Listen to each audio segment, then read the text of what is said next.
He said it right in front of everybody. His mama, our daughter, the preacher from across the street. Even the dog stopped chewing his rawhide. "You're embarrassing me, Angela." His voice sliced through the dining room like a dull blade, not sharp enough to kill, but heavy enough to bruise. I was just passing him the macaroni when he said it. No yelling, no warning, just that cold, clipped tone he used in courtrooms, like I was some witness he didn't respect. My hand didn't even shake.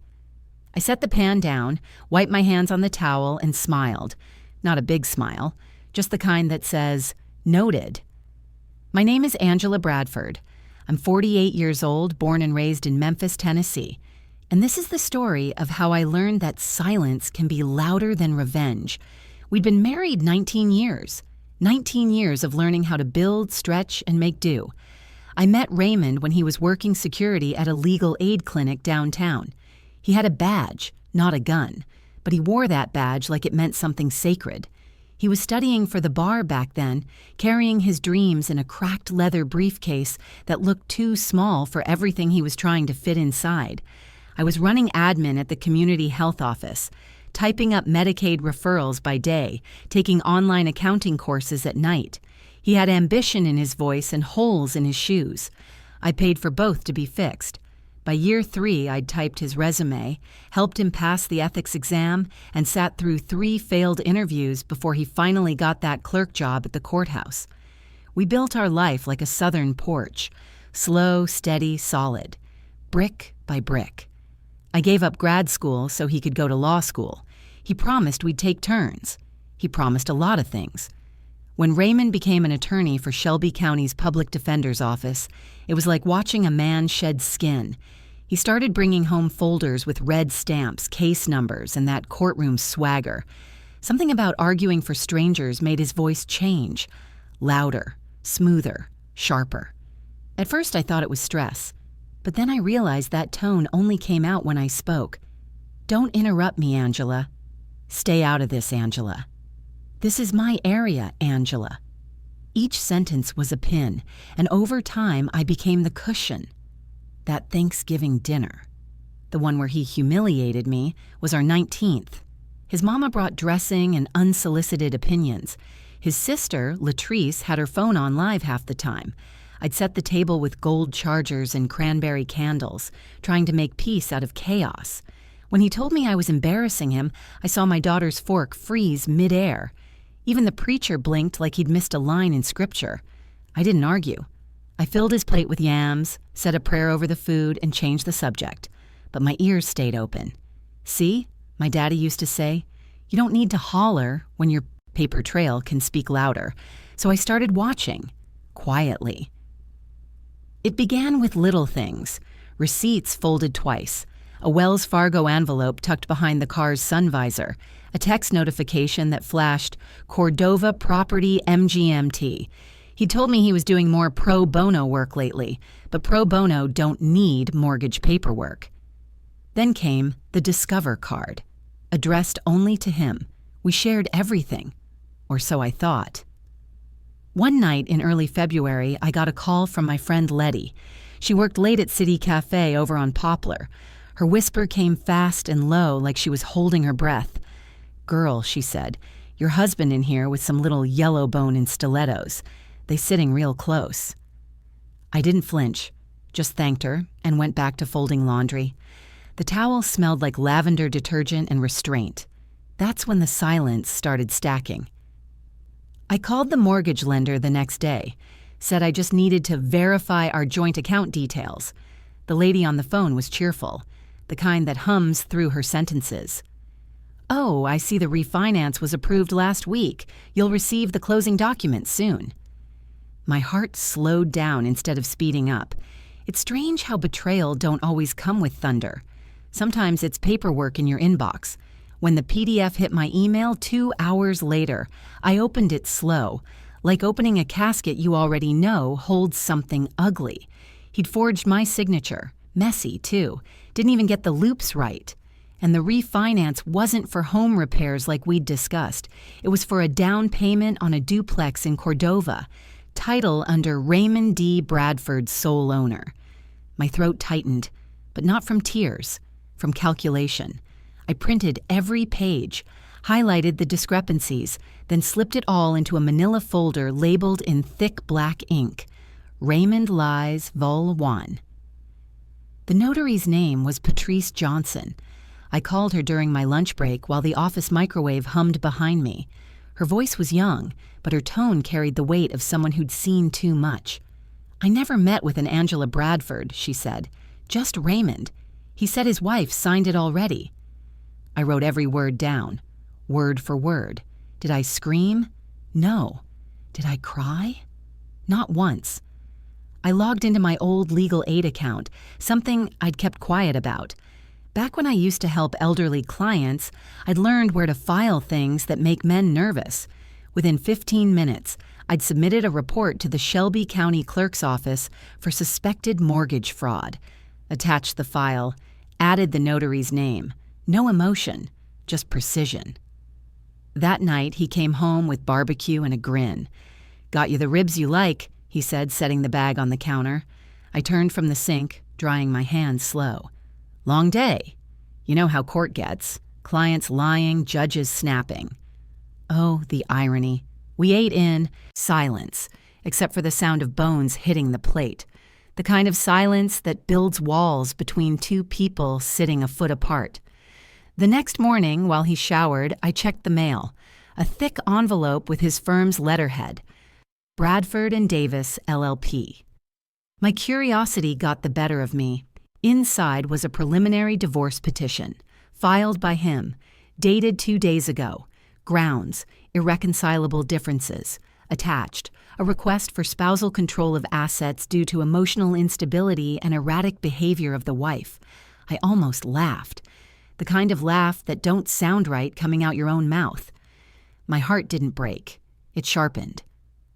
I called my cousin Yolanda. She worked records at the courthouse. The kind of woman who could pull a file faster than most folks could blink. She didn't even need a full sentence. "Run Raymond Bradford," I said. 5 minutes later, she called back. "Girl, you better sit down. That man got 3 open property transfers in the last 6 months. All got your name scribbled like a ghost signature." "You want me to send copies?" she asked. "Certified," I said, and overnight it. By then, I wasn't even angry. Anger's loud, and I needed to move quiet. Raymond didn't realize it yet, but the court transcript he was building, line by line, lie by lie, was about to turn into his own indictment. That Friday, I withdrew $8,000 from our joint account, the same amount he'd used as the down payment for his secret duplex. The teller, Miss Gwen, glanced up with concern. "Everything all right, Mrs. Bradford?" "Just cleaning up some things," I said. She nodded, slid me the envelope. I could feel the heat of the bills through the paper. An hour later, my phone buzzed. It was Raymond. Raymond. "Where'd all the money go?" I didn't respond. Instead, I took a picture of the withdrawal slip and emailed it to myself. Proof of movement. Paper trail. My daddy's kind of revenge. That evening, we ate dinner at opposite ends of the table. He watched me, studied me, like I was a case he hadn't figured out yet. "You okay?" he asked finally, his tone softer than usual. "Just tired," I said. "Long week." He nodded, kissed my cheek. The gesture felt rehearsed. Then he went upstairs. I stayed in the kitchen, staring at the ceiling fan spinning slow. Each rotation felt like a countdown. That night, I couldn't sleep. Every time I closed my eyes, I saw signatures. The ones he faked, the ones I'd trusted. I thought about the missed anniversaries, the way he'd started staying late, the scent of perfume that wasn't mine clinging to his blazer. I remembered the way he'd stopped praying with me before meals, the quiet absence that had crept into our marriage long before the paperwork did. But this wasn't about love or pride. This was about documentation. And I had receipts, the following. Monday, Memphis heat already sliding through the blinds before 9 a.m. I sat at the kitchen table with my coffee and that manila folder, the one labeled Raymond Lies Vol. 1. Steam rose from the mug like something holy, curling around the stack of papers as if blessing the evidence. The kitchen smelled faintly of lemon cleaner and old secrets. The hum of the fridge blended with the soft tick of that wall clock I bought the year we hit our 10th anniversary. The same clock that outlasted our vows. Funny how time never flinches, even when people do. I took a slow sip, bitter and strong, and spread the documents across the table. The refinance papers glared back at me in legal language, tidy paragraphs hiding dirty truths. Each line told a story of how he'd turned our joint loan into his personal freedom. He'd shifted accounts, reclassified equity, moved decimal points like chess pieces. Slick, calculated. He thought auto-pay meant I'd never notice. That's the thing about men who underestimate you. They start mistaking silence for blindness. By noon, the coffee was cold and my laptop screen glowed with Shelby County property records. I typed Bradford Raymond D. and waited. The results hit like small gunshots. 2 more deeds, both with his name. One was tied to a parking lot investment under some shell called Southside Legal Holdings, LLC. The other was a 2-bedroom unit near Germantown, both filed within 8 months. Same forged signature, same neat date spacing, same invisible woman behind the pen. He'd been building his freedom right under my roof, using my quiet as cover. That evening, I made spaghetti and garlic bread. Familiar, domestic, strategic. He walked in at 7:32 p.m. sharp, always predictable when he was lying. His tie loose, his cologne fresh, his smile rehearsed. "You eat yet?" I asked, stirring the sauce slow, letting the steam rise between us like smoke after a small fire. "Grabbed something at the office," he said, already heading for the whiskey.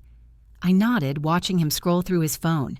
His lips twitched, a quiet smirk settling in when he read something. The corner of his mouth curved. Not for me, but for her. He didn't notice I was watching the pattern, left hand brushing his temple every time he texted her, thumb pausing just long enough to reread whatever lie he was sending. Then came the sigh, low and satisfied. It's amazing how a marriage can turn into a crime scene once the truth walks in. That week, I reached out to Denise from church, the one who always smelled like peppermint oil and handled filings for a downtown real estate attorney.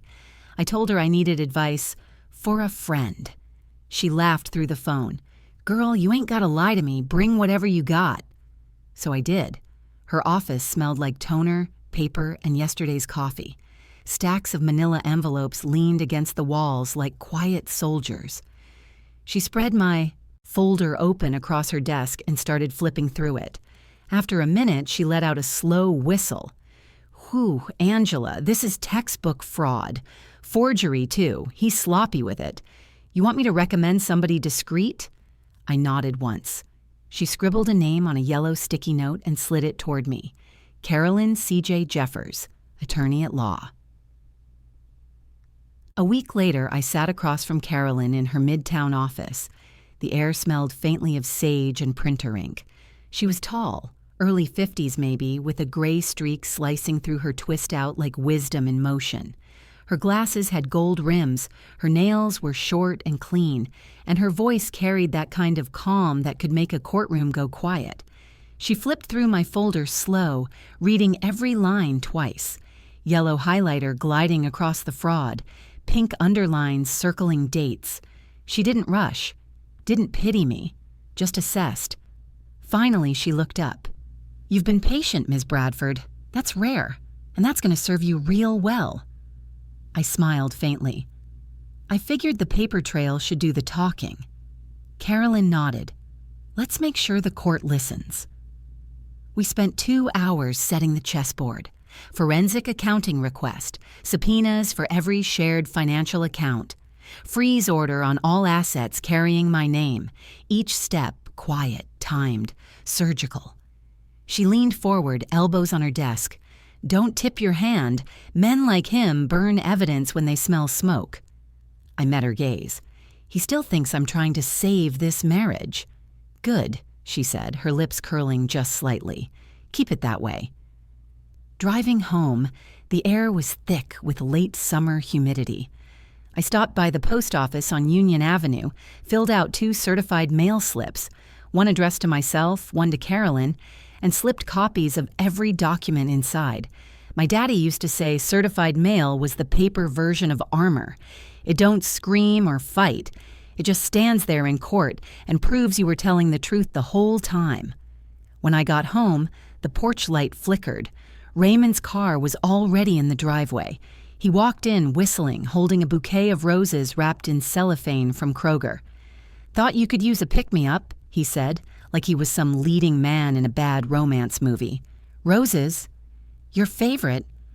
I took them, my fingers brushing the thorns beneath the plastic. "Not really," I said, "but thank you." He blinked. "You used to love roses." "I used to love a lot of things." He laughed, a short, nervous sound, and went to pour himself another drink. The next morning, I logged into our joint bank account. Another withdrawal, $3,200. No memo, no note. Just gone. Screenshot, print, add to folder.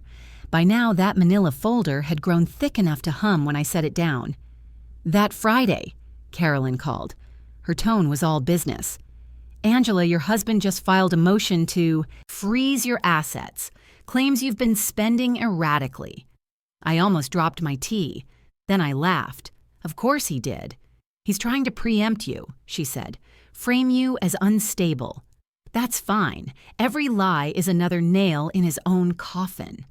"Exactly," she said. "We'll let him talk. The more he says, the deeper he digs."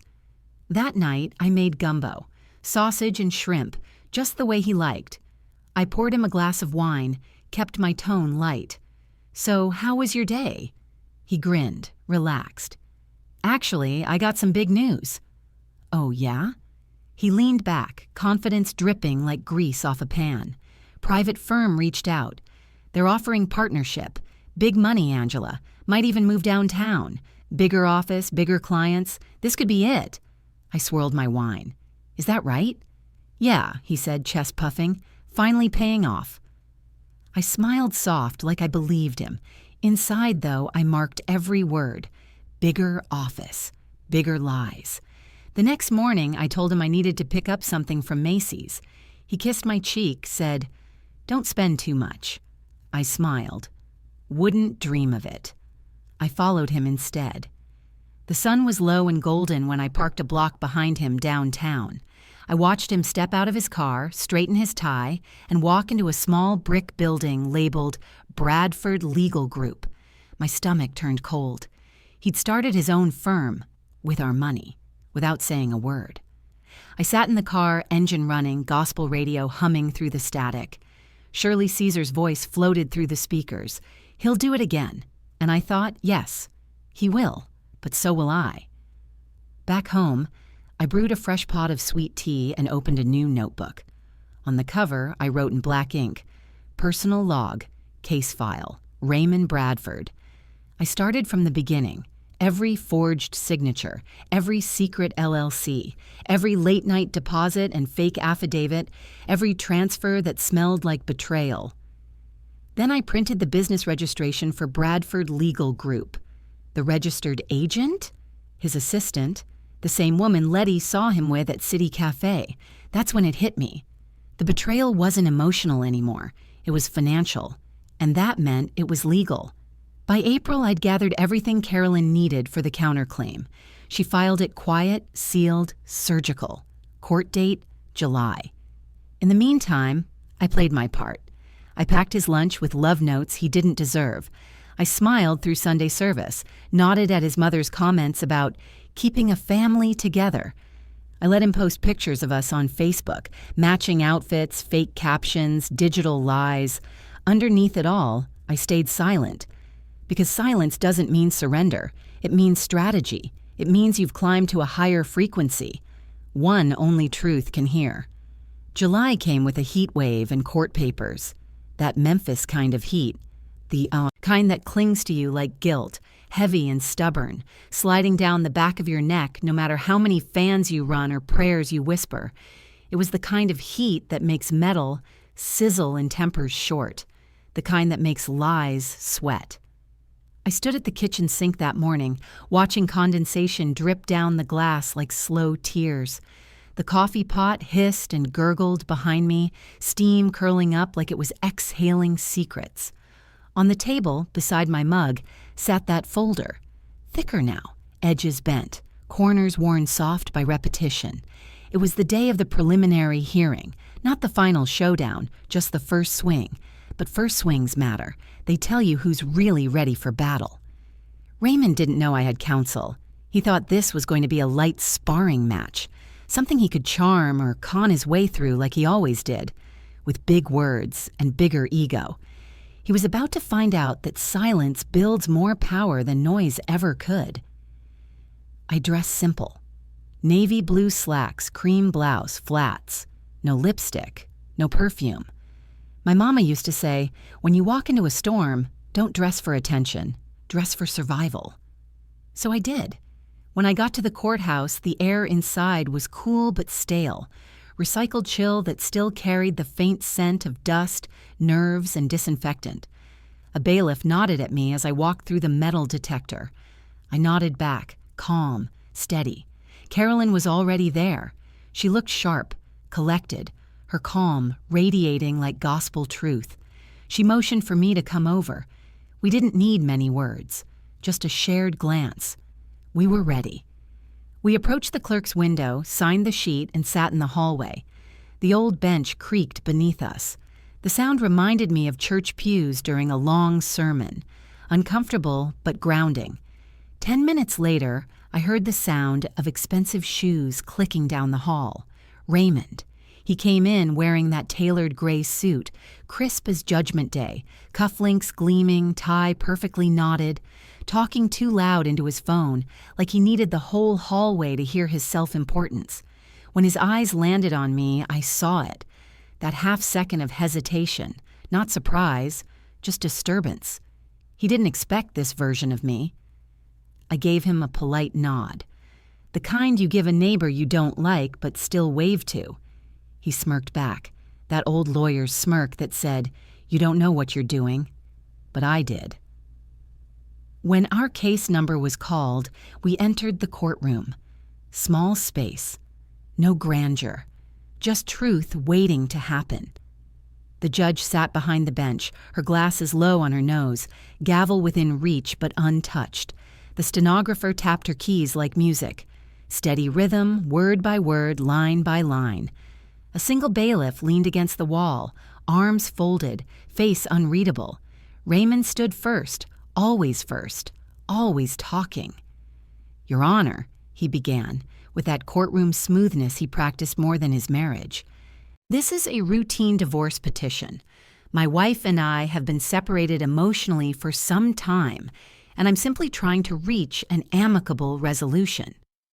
He paused, letting the word amicable sit in the air like perfume. Carolyn didn't blink. She stood, adjusted her jacket, and said softly, "We respectfully challenge the notion of amicable, Your Honor. We have filed a counterclaim for mortgage fraud, document forgery, and concealment of joint assets." Raymond's expression didn't crack, but that twitch, that small muscle under his left eye, betrayed him. I'd seen it before, back when he used to lie about working late. The judge arched an eyebrow. "Those are serious accusations. Do you have documentation?" Carolyn opened the folder with care, like unveiling scripture. "Yes, Your Honor. Tab 1. Refinance documents containing forged signatures. Tab 2. Property deeds transferred under false pretenses. Tab 3. Financial transfers from joint marital accounts. And Tab 4, she paused, a digital audit trail containing metadata retrieved from the respondent's own devices." The judge leaned forward, glasses slipping lower. "This is thorough." Carolyn nodded once. "My client has remained silent until now, gathering the necessary evidence to protect her rights. We believe this court deserves the full picture." The clerk took the documents. The air in that courtroom shifted. You could feel it. Even the ceiling fan seemed to slow down. Raymond's attorney, a young man, all ambition and no wisdom, rose from his seat. "Your Honor, these claims are exaggerated. At most, this is a misunderstanding between spouses regarding shared property." Carolyn didn't look at him. She reached into her case file and slid a small USB drive forward. "Tab 5, Your Honor. Audio recording from May 12th. My client documented verbal intimidation and coercive statements. Combined with financial control, these constitute a pattern of coercive abuse." The judge took the drive. For a moment, nobody breathed.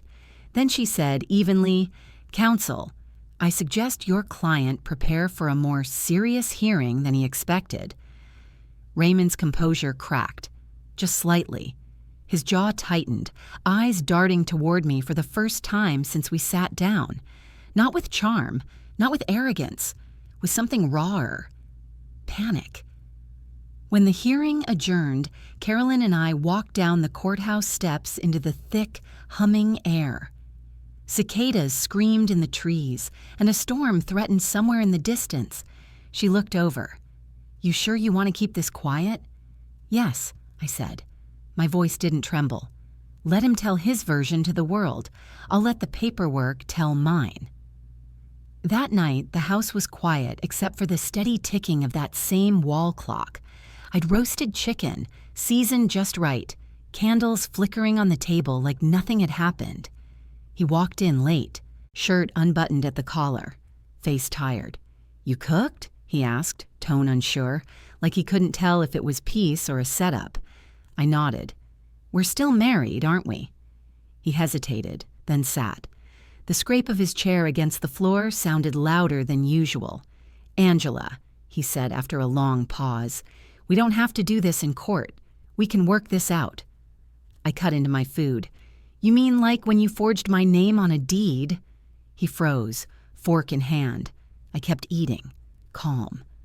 "Or when you opened a firm using our joint savings?" He shifted. I looked up, voice soft but razor-edged. "You filed the articles of incorporation under your assistant's name, but the funds came from our Wells Fargo account. That's traceable, Raymond. I already traced it." Silence, the kind that fills a room like smoke. Slow, suffocating, impossible to clear. I stood, picked up my plate, and carried it to the kitchen. The sound of running water filled the space between us. "Do you want dessert?" I asked over my shoulder. He swallowed. "No." That Sunday, we went to church. He sat beside me in the front pew, hand brushing mine during prayer. Cameras from the congregation phones caught us. The loyal couple, still smiling, still standing. I let him hold my hand, didn't squeeze back, didn't pull away. Just let the image look right. Because court transcripts don't care about pictures. They don't care about smiles or sermons. They care about evidence. Every whispered prayer I'd said for strength. Every email I'd sent to Carolyn at midnight. Every notarized envelope I mailed, certified, and double-checked. All of it was weight. Quiet, heavy, righteous weight. And that's the thing about power. It doesn't always roar. Sometimes it builds in silence. Document by document, line by line, until the truth becomes impossible to ignore. That day, walking out of church, I finally understood. Rage burns fast, but patience? Patience burns permanent. The final hearing landed on a Monday morning in late August, the kind of Monday that felt heavier than the others, swollen with humidity and endings. Memphis was restless that week. The schools had just reopened, yellow buses crawling through sleepy neighborhoods, and the air had that sticky, late summer weight that made clothes cling and tempers short. It felt like the city itself was holding its breath, waiting for something to shift. I woke up before dawn. No alarm, no bird song, just the soft hum of the refrigerator and the distant rumble of garbage trucks beginning their route. 5 a.m. exactly. Not nerves, just readiness. I moved through the house like someone closing chapters, iron humming low, blouse pressed crisp, coffee brewing slow and deliberate, 1 scoop of sugar, a drizzle of cinnamon creamer, and a pinch of something my grandmother used to call stillness. She'd always say, "When you're facing the devil, you don't shout. You steady your hand." So I stood by the window, sipping, watching condensation gather and slide down the glass. The yard glowed faint gold beneath the streetlight. Somewhere, a dog barked twice and fell silent. The world was waking up. I already had. Behind me, Raymond was still asleep. His snores had changed. Softer now. Not peaceful, just worn down. Like even his breathing had started lying less confidently. I stared at his outline through the doorway for a moment. Once, that sound had been comfort. Now it was proof of distance. I didn't speak to him. Didn't need to. I slipped on my slacks, my Riverstone blouse, and packed the 3-ring binder Carolyn had handed me on Friday. Inside, it was my quiet army. Every receipt, every screenshot, every notarized affidavit. Each tab a scar, each label a lesson, mortgage fraud, forgery, hidden transfers, LLC registration. The weight of it felt heavier than any weapon, because it was one. Silence doesn't mean you have nothing to say. It means you've chosen where to say it. The courthouse downtown was already buzzing when I arrived. The sun was barely up, but the heat had already found the walls. Fluorescent lights hummed overhead. The air conditioning fought and lost. The smell, old paper, cheap coffee, and sweat wrapped in perfume, was the smell of justice in progress. Carolyn stood near the front, calm as ever. Navy suit, glasses low on her nose, twist out, pinned back neat. She didn't have to ask if I was ready. She could see it in the way I held that binder close to my chest. "You ready?" she asked anyway, her voice like Sunday morning radio, smooth, unwavering. I nodded. Been ready. 5 minutes later, he walked in. Raymond. Alone this time. No high-priced attorney, no audience, no entourage. Just a creased folder tucked under his arm and a look that couldn't quite land anywhere. He looked smaller than I remembered. The gray suit hung looser on him now, like it too had stopped believing. His cufflinks still gleamed, though, tiny bits of pride refusing to dull. He didn't say a word. I didn't either. When the judge entered, everyone rose. The gavel tapped once, the kind of sound that slices through every whisper in the room. "This is the matter of Bradford versus Bradford," the clerk announced. "Final hearing." Carolyn rose gracefully. "Your Honor, we are prepared to present evidence in support of mortgage fraud, financial coercion, and concealment of joint assets." Raymond cleared his throat, that courtroom swagger leaking through instinct. "Your Honor, if I may speak..." The judge lifted a hand without looking up. "You'll have time, Mr. Bradford. Let's proceed in order." And just like that, it began. The transcript that would outlive us both. Carolyn moved through the evidence like a sermon. Calm, deliberate, undeniable. Tab 1. The forged refinance papers. She handed the notary's sworn statement across the table. The judge's brow lifted slightly. Tab 2. The fraudulent deed transfers linked to Southside Legal Holdings, LLC. Tab 3. The joint funds drained without consent, itemized and time-stamped. Tab 4. Wire receipts showing startup capital for Bradford Legal Group. Tab 5. Text messages between Raymond and his assistant, referencing clearing her out before filing. Each document hit the table like a drumbeat. Each word, a nail in the coffin he built himself. I didn't move, didn't blink, just breathed. By tab 5, he started shifting, crossing and uncrossing his legs, drumming his fingers against the table. The same rhythm he used when he was nervous on the stand, back when we were younger and I used to pray for his victories. His breathing changed.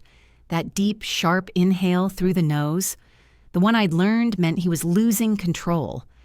By tab 7, he couldn't take it anymore. "All of this is being twisted," he said suddenly, standing so fast his chair groaned. "She's bitter. She's weaponizing the system." The judge didn't even look up. "Mr. Bradford, sit down." He didn't move. "Mr. Bradford," the judge repeated, tone lower, heavier. "One more outburst and I will hold you in contempt." The words hit him harder than anything I could have said. He sat, quiet. Carolyn slid one last exhibit forward. A timeline, a clean, damning map. His court appearances on one side, our bank withdrawals on the other. The overlaps were perfect. Money missing every time I was out of town visiting Mama in Jackson. The silence in that room felt sacred. Finally, the judge looked at me. "Ms. Bradford, would you like to speak?" I stood slowly, my palms flat against the cool table. "Your Honor," I said, steady. I trusted this man with my name, my life, and my silence. And in return, he used all three to build a separate life behind my back. I didn't scream. I didn't retaliate. I just recorded. Everything you've heard today is the result of me choosing documentation over drama. My voice didn't shake. It didn't need to. The judge studied me for a long moment, eyes soft, mouth firm. Then he nodded. "I've reviewed the evidence," he said finally. "The court finds in favor of Ms. Bradford." He paused, letting the words settle like dust. "The primary residence is awarded to her. Joint assets will be divided per the revised forensic audit. The defendant is to repay the documented funds withdrawn without consent. Additionally, the court is issuing a temporary restraining order, effective immediately." The gavel dropped, just once. Raymond didn't move, didn't blink, just stared ahead as if someone had unplugged him. For years, he'd spoken for a living. Today, words abandoned him. Outside the courthouse, the sun hit hard again, turning every shadow gold and sharp. Carolyn handed me a stack of stamped paperwork. Final copies. "You did good," she said, that faint smile breaking through her professionalism. I looked down at the embossed seal, the weight of justice pressed into paper. "I didn't do anything," I said. "I just waited until he wrote his own downfall." That evening, I drove home with the windows rolled down, the radio low, the city humming behind me like an old hymn. When I pulled into the driveway, the house looked different. Same brick, same porch, same creaking screen door. But it was mine now, legally, officially, quietly. I stepped inside, set the papers on the kitchen table, and lit a eucalyptus and cedar candle. The flame flickered steady, catching the gold edges of the binder that had carried my truth. I turned on the gospel playlist. "Surely Caesar again. He'll do it again." The words filled the house soft and sure, wrapping around me like something earned. I made a small plate of leftovers, baked chicken, collard greens, cornbread still warm from yesterday, and sat out on the porch. The crickets had started early, their chorus echoing through the humid air. My phone buzzed. It was my daughter. "Heard what happened," she said. "You okay?" I smiled into the dusk. "I'm peaceful." A pause. "You're not mad?" "No," I said, watching the candlelight flicker through the open window. "Mad fades. Paperwork lasts forever." The following Thanksgiving, the house smelled like sage, sweet potatoes, and quiet. Not the brittle quiet that follows arguments. The good kind. The kind that breathes. The kind that fills corners and lingers in the air like grace. I'd been up since 7 p.m., moving between the oven and the counter, checking cornbread, stirring greens, basting the turkey I bought with my own debit card from my own account. The sunlight coming through the blinds hit the steam just right, soft gold against the kitchen walls. The house felt different, settled, like it had finally exhaled after years of holding its breath. Upstairs, my daughter was laughing with her cousin over speakerphone, her voice drifting through the hallway like music. The Macy's Day Parade hummed low on the TV in the living room. I caught a glimpse of floats rolling down a Manhattan street I'd never seen, but somehow felt connected to. People waving, confetti flying, life going on. And on the counter, folded neat between the pages of my Bible, sat the notarized deed to this house. My name, alone, clean. My last name was still Bradford, technically, but the version of me attached to his name. Gone. Stripped. Rinsed. Redeemed. Raymond hadn't reached out since the final hearing. Not a call, not a text, not a letter. I wasn't surprised. When men like him fall, they fall in silence, too proud to admit they tripped. Word travels fast in Memphis, though.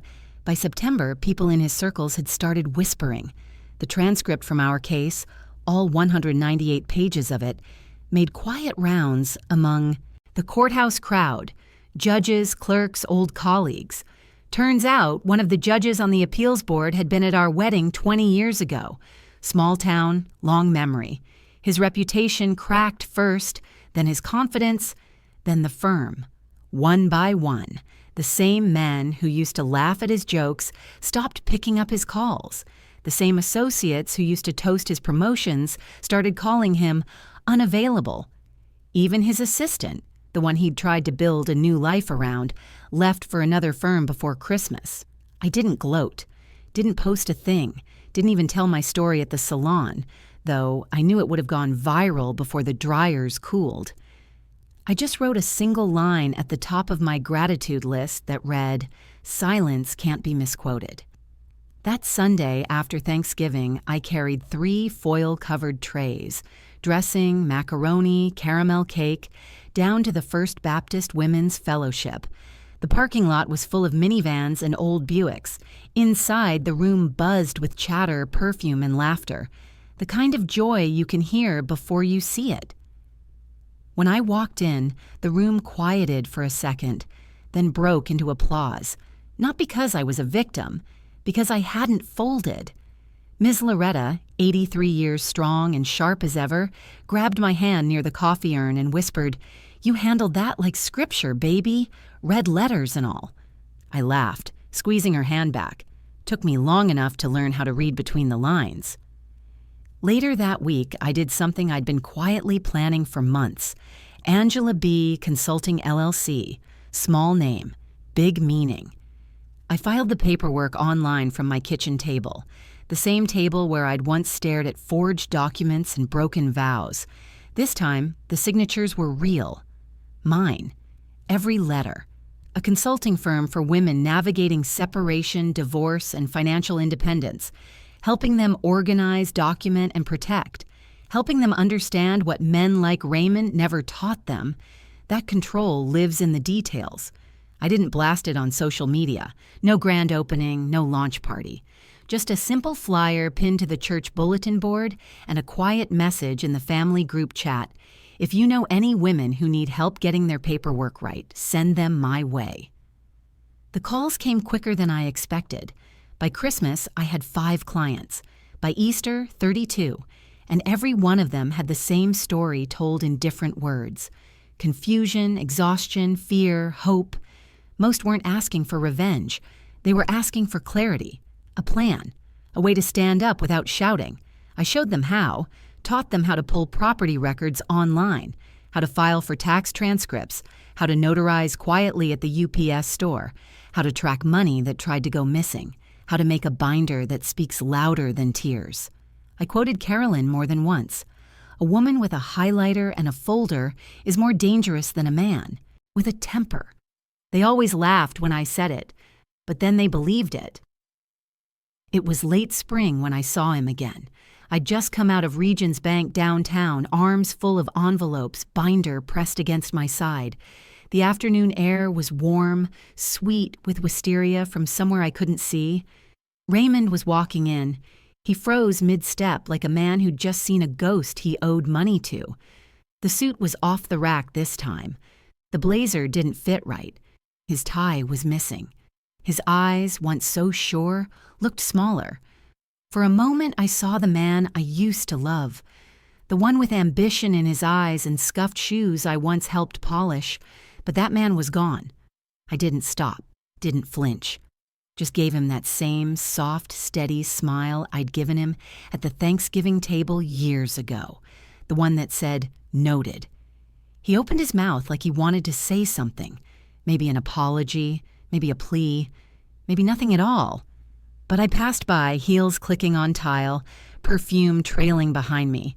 Closure doesn't always need conversation. Sometimes it just needs silence. A few weeks later, while cleaning out the garage, I found a box marked Old Papers. Inside, our wedding receipt, yellowed and folded at the edges, the guest list, and a faded flyer from the legal aid clinic where we first met. His name printed under Volunteer Security Staff. I held both in my hands for a long time, felt their weight, their history, their hollowness.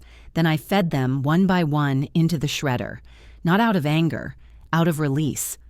I was done archiving pain, done keeping proof for people who no longer had access to me. When the last page disappeared into ribbons, I closed the lid and stood there in the soft hum of finality. Now, when I sit on my porch in the evenings, the sun hits different. The light doesn't just fall on me, it finds me. It settles on my skin like something earned. I sip my tea slow, listen to the cicadas, and watch my daughter move around in a life that finally feels stable. The house no longer echoes with arguments, only music, only peace. Some nights I think about all the women still sitting in silence, in kitchens, in cars, in courtrooms, thinking they have no power, and I whisper a prayer for them. Not that they find revenge, but that they find their folder. Because once you start documenting, you start healing. I survived more than betrayal. I survived doubt, shame, waiting. I survived the version of myself that kept asking, what did I do wrong? Now I just ask, what's next? And somehow, even after all of it, I'm still soft, stronger, wiser, sharper, but still soft where it matters. Women like me don't get statues. We don't get headlines. We just get peace. And peace, baby. That's everything. If this story struck a chord, hit like, subscribe, and tell me what you think in the comments.